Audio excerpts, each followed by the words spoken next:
আসলে একটা কুৎসিত প্রতিযোগিতা চলছে শাসক দল তৃণমূলের মধ্যে।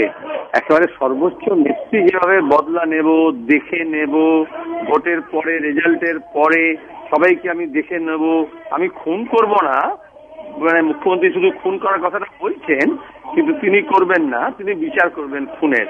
এই যে প্রকাশ্যে হুমকি, তার তো তলার যত লোক আছে তার টিমের, তারা তো সবাইকে তাদের নিজের যোগ্যতা প্রমাণ করতে হবে।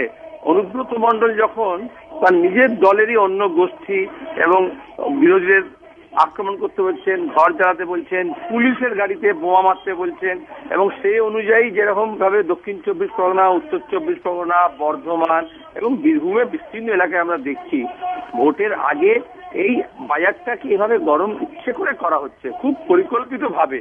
পরে মদন মিত্রর মতো নেতারা গিয়ে তাদের পিঠ ঠুকে দেবেন যে হ্যাঁ ঠিক যথার্থ কাজ করেছো।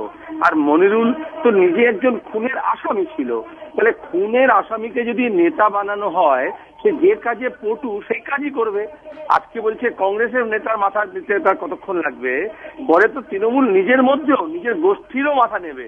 এবং এটা এমন গোটা রাজ্যের রাজনৈতিক অবস্থাকে অগ্নি মানে কি আগুনের মতো নিয়ে খেলা হচ্ছে, এবং এমন একটা অবস্থা তৈরি করা হয়েছে যেখানে আমার মনে হয় এর আঁচ থেকে কেউ বাঁচবে না, মুখ্যমন্ত্রীও বাঁচবেন না। যতদিন ক্ষমতার দম্ভ আছে ততদিন এই সাঙ্গপাঙ্গরা অন্যদেরকে ভয় দেখাচ্ছে, পরে মুখ্যমন্ত্রীও নিজে শান্তিতে স্বস্তিতে থাকতে পারবেন না। কারণ যে বাহিনীকে জড়ো করেছেন, খুনে বাহিনী, ঠ্যাঙ্গারে বাহিনী, লেঠেল বাহিনী, তারা এ কাজ করতেই পটু, সেই কাজ করার জন্য তাদের হাতিয়ার দেওয়া হয়েছে, তারা সে কাজই করছেন।